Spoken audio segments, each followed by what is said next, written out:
சென்னையில் ஆபரண தங்கம் விலை காலையில் சவரனுக்கு 2160 ரூபாய் குறைந்த நிலையில் பிற்பகலில் சவரனுக்கு 1360 ரூபாய் உயர்ந்துள்ளது. 22 கேரட் தங்கம் விலை நேற்று சவரனுக்கு 560 ரூபாய் குறைந்து 1,06,400 ரூபாய்க்கு விற்பனையானது. இந்நிலையில் இன்று காலை கிராமுக்கு 270 ரூபாயும் சவரனுக்கு 2,160 ரூபாயும் வீழ்ச்சி கண்டது. இதனால் சென்னையில் சவரன் ஒன்றின் விலை 1,04,240 ரூபாயாக குறைந்தது. இந்நிலையில் பிற்பகலில் தங்கம் விலை கிராமுக்கு 170 ரூபாயும் சவரனுக்கு 1,360 ரூபாயும் உயர்ந்துள்ளது. இதனால் கடைகளில் சவரன் விலை 1,05,600 ரூபாயாக உயர்ந்துள்ளது. 1 கிராம் தங்கத்தின் விலை 13,200 ரூபாய். வெள்ளியின் விலை கிராமுக்கு 5 ரூபாய் உயர்ந்து 1 கிராம் 245 ரூபாய்க்கு வர்த்தகமாகிறது. கோவை மாவட்டம் லாலி ரோட்டில் உள்ள பால்வளத்துறை அலுவலகம் முன்பு ஆவின் பால் முகவர்கள் ஏராளமானோர் திடீர் சாலை மறியலில் ஈடுபட்டனர். கோவையில் ஆவின் நிறுவனம் அறிமுகப்படுத்தியுள்ள ஆவின் கோயம்புத்தூர் என்ற புதிய செயலியால் பால் முகவர்கள் கடும் சிரமத்திற்கு ஆளாகியுள்ளதாக அவர்கள் குற்றம் சாட்டினர்.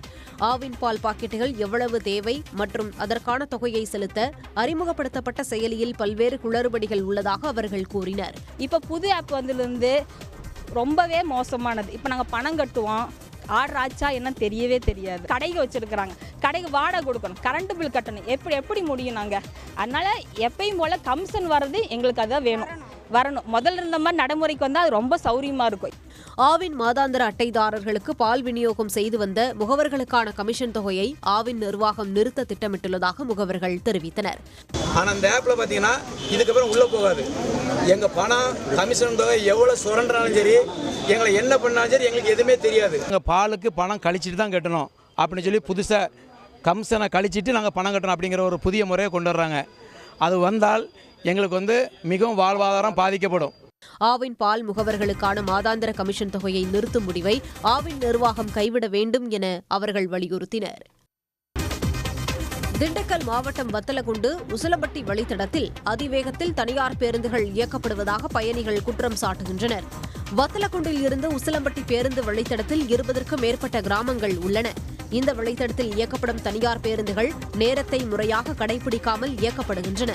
இதனால் சாலையில் அதிவேகத்தில் பேருந்தை இயக்கி பயணிகளை அச்சத்திற்கு ஆளாக்கி வருகின்றனர்.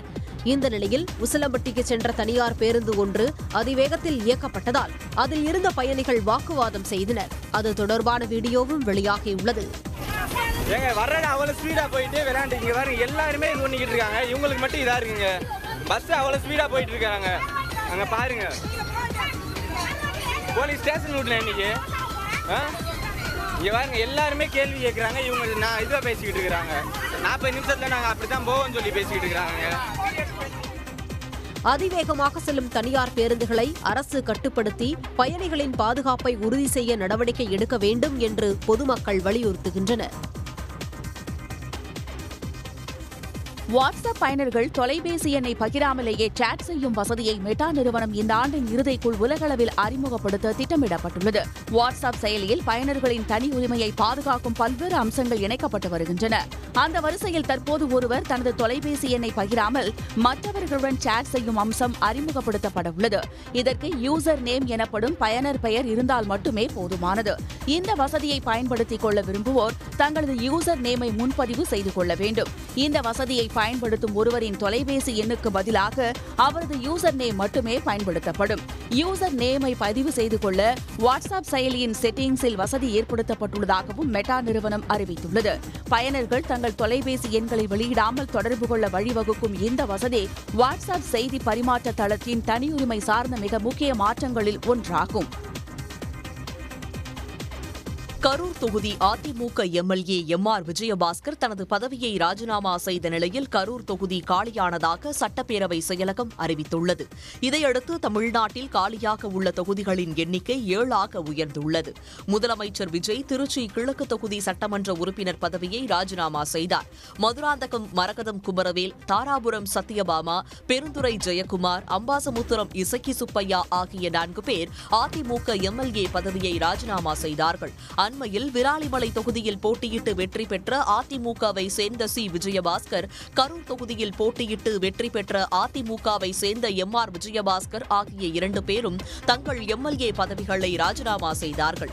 இந்நிலையில் தமிழ்நாடு சட்டப்பேரவை மொத்த உறுப்பினர்களின் எண்ணிக்கை 227ஆக குறைந்துள்ளது.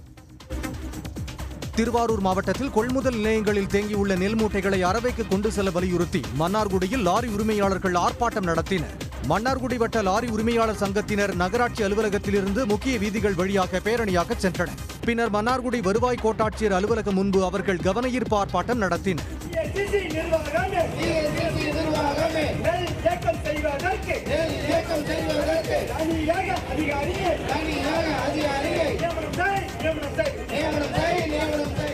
தேங்கி கிடக்கின்ற நெல்லில் உடனே அப்புறப்படுத்தணும். எங்கள் லாரிகளுக்கு வாடகை வேணும், உயர்த்தி கொடுக்கணும். வட்டார போக்குவரத்து அலுவலர் உடனே நியமிக்கணும். நெல்லுலாம் உடனே எடுத்தால் தான் இப்போ கோடக்குருவ நெல் அறுப்பறுத்து கொண்டு வைக்க முடியும். அந்த இடத்துல நெல் இறக்க இடம் இல்லாமல் எல்லாமே ஏற்றாந்து 5 நாள் 6 நாள்லாம் நிற்கிது. ரெண்டாவது, எல்லா பாயிண்ட்லேயும் லோடுமென் இல்லை. லோடுமென் இல்லாத பற்றாக்குறை நிறையா நிலவுது. இதெல்லாம் புதுசாக பதவி ஏற்றிருக்கிறா கவர்மெண்ட் உடனே பார்த்து நடவடிக்கை எடுக்கணும். நெல் மூட்டைகளை நுகர்பொருள் வாணிப கழக மாவட்ட நிர்வாகம் உடனடியாக ரயில்கள் மூலம் அரவைக்கு எடுத்துச் செல்ல வேண்டும் என்றும், லாரி வாடகையை 40% உயர்த்தி வழங்க வேண்டும் என்றும் லாரி உரிமையாளர்கள் வலியுறுத்தினர். பெட்ரோல் டீசல் விலை உயர்வை திரும்பப் பெற வேண்டும் என்றும் அவர்கள் கோரிக்கை விடுத்தனர். தமிழ்நாடு மாசு கட்டுப்பாட்டு வாரியத்தில் முறைகேடு நடப்பதாக விசிக பொருளாளர் SS பாலாஜி பரபரப்பு குற்றச்சாட்டை முன்வைத்துள்ளார். அவர் வெளியிட்டுள்ள எக்ஸ் பதிவில், மாசு கட்டுப்பாட்டு வாரியத்தின் ஓய்வு பெற்ற உறுப்பினர் செயலாளரான விஜயபாஸ்கர் தற்பொழுது சுற்றுச்சூழல் துறையின் அமைச்சர் ராஜீவின் மாமனார் என்றும், அவர் மூலம் பணியிட மாறுதல்கள் நடைபெறுவதாகவும் குற்றம் சாட்டியுள்ளார். பணத்தை பெற்றுக்கொண்டு பணியிட மாறுதல் வழங்கப்படுவதாகவும் பாலாஜி தெரிவித்துள்ளார். இந்த முறைகேட்டில் முதலமைச்சர் விஜய் தலையிட்டு முறைகேட்டை தடுக்க வேண்டும் என்றும் அவர் கேட்டுக் கொண்டுள்ளார்.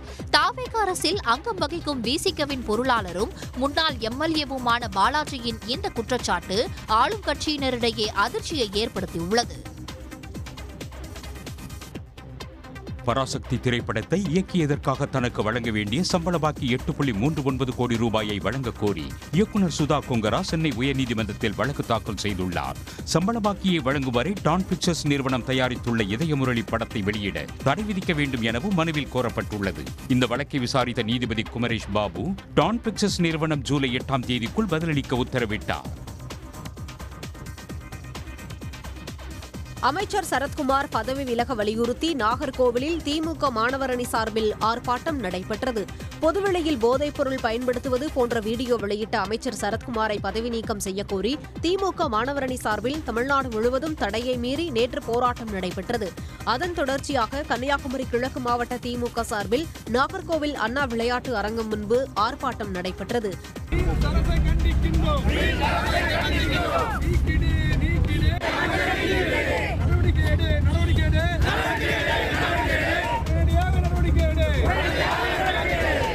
ஆர்ப்பாட்டத்தில் சட்டமன்ற உறுப்பினர் ஆஸ்டின், முன்னாள் அமைச்சர் சுரேஷ்ராஜன் உள்ளிட்ட 100க்கும் மேற்பட்டோர் கலந்து கொண்டனர்.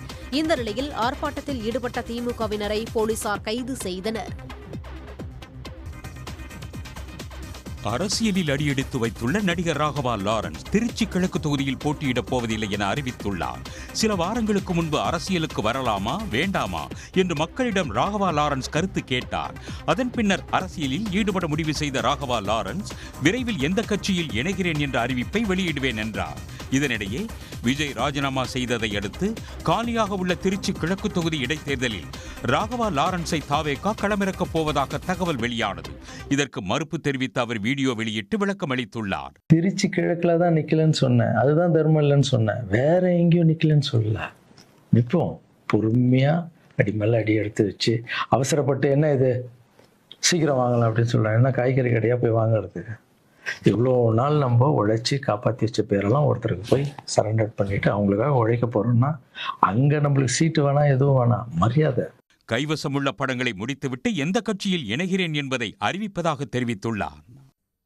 கிருஷ்ணகிரி மாவட்டம் ஊத்தங்கரை மற்றும் அதன் சுற்றுவட்டார பகுதிகளில் பயிரிடப்பட்ட மாம்பழங்களுக்கு உரிய விலை கிடைக்காததால் சுமார் 10,000 டன் மாம்பழங்கள் அறுவடை செய்யாமல் மரத்திலேயே விடப்பட்டுள்ளன.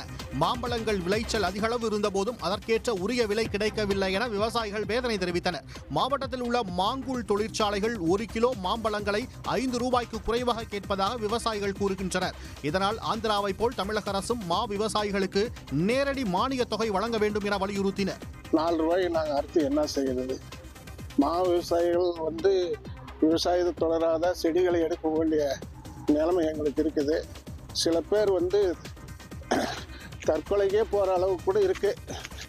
அதனால் அரசாங்கம் தலையிட்டு அண்டை மாநிலத்தில் ஆந்திராவில் கொடுக்குற மாதிரி ஒரு 4 ரூபாயோ 5 ரூபாயோ மானியம் கொடுக்கலாம். ஒரு ஏக்கரைக்கு 25,000 30,000 செலவாகுது. அந்த செலவு கூட வர்றதில்லை, அந்த அளவுக்கு போகுது. ஜெயிச்சங்க இந்த இப்போ வந்துக்கிற புது கவர்மெண்ட் ஏதாவது எங்களுக்கு உதவி செஞ்சால் ஏதோ ஒரு அளவுக்கு செய்யலாம். இது மாதிரி நீங்கள் உதவி செய்யுங்கன்னு கேட்டுக்கிறோம். ஏக்கருக்கு 40,000 ரூபாய்க்கு மேல் செலவு செய்துள்ளதாக கூறும் விவசாயிகள் மாம்பழங்களுக்கு உரிய விலை கிடைக்காததால் மா விவசாயத்தையே கைவிடும் நிலைக்கு தள்ளப்பட்டுள்ளதாக குமுறலை வெளிப்படுத்தினர். பாசனத்திற்கு தண்ணீர் திறக்க கோரி நாமக்கல் மாவட்டம் பரமத்தி வேலூரில் விவசாயிகள் முற்றுகை போராட்டத்தில் ஈடுபட்டனர். ஜேடர்பாளையம் தடுப்பணையிலிருந்து பாசனத்துக்காக ராஜவாய்க்கால், பொய்யேரி வாய்க்கால், குமாரபாளையம் வாய்க்கால், மோகனூர் வாய்க்காலுக்கு தண்ணீர் திறக்கப்படும் நிலையில் கடந்த 17ஆம் தேதி முன்னறிவிப்பின்றி ராஜவாய்க்காலில் தண்ணீர் நிறுத்தப்பட்டது. இதனால் வெற்றிலை, வாழை உள்ளிட்ட பயிர்கள் பாதிக்கப்பட்டன. இந்நிலையில் ஜேடர்பாளையம் தடுப்பணையில் இருந்து ராஜவாய்க்காலுக்கு தண்ணீர் திறந்துவிடக் கோரி 200க்கும் மேற்பட்ட விவசாயிகள் பூச்சிக்கொல்லி மருந்து பாட்டில்களுடன் பரமத்தி வேலூர் பொதுப்பணித்துறை அலுவலகத்தை முற்றுகையிட்டதால் பரபரப்பு நிலவியது.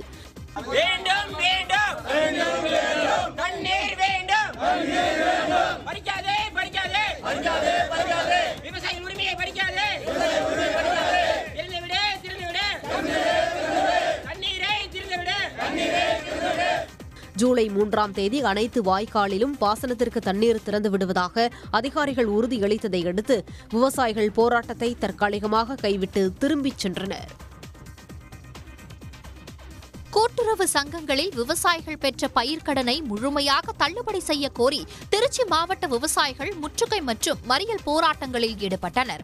மணப்பாறை அருகே உள்ள காவல்காரன்பட்டியில் உள்ள கூட்டுறவு சங்கத்தை முற்றுகையிட்ட விவசாயிகள் தாவேக அரசை கண்டித்து முழக்கங்களை எழுப்பினர். பின்னர் மணப்பாறை துவாரங்குறிச்சி சாலையில் விவசாயிகள் மறியலில் ஈடுபட்டனர். சிறு குறு விவசாயிகளுடைய கூட்டுறவு கடன்களை முழுமையாக தள்ளுபடி செய்வதாகவும் பெரிய விவசாயிகளுடைய கடன்களை பாதியாகவும் தள்ளுபடி செய்வதாக அறிவித்துவிட்டு இப்போது ஆட்சிக்கு வந்தவுடன் அப்படியெல்லாம் நிபந்தனைகள் செய்ய முடியாது, விவசாயி வாங்கியிருக்கக்கூடிய கடன்களை நீங்கள் தான் கட்ட வேண்டும், நான் சொல்லியது போல் கடனை தள்ளுபடி செய்ய முடியாது என வஞ்சிக்கும் விதமாக எங்களுடைய விவசாயிகளை வஞ்சிக்கின்றார். தேர்தல் நேரத்தில் முதலமைச்சர் விஜய் அளித்த வாக்குறுதியை நிறைவேற்ற வேண்டும் என்று விவசாயிகள் கேட்டுக்கொண்டனர். உடனுக்குடன் செய்திகளை தெரிந்து கொள்ள சன் நியூஸ் பெல் ஐகானை கிளிக் பண்ணுங்க.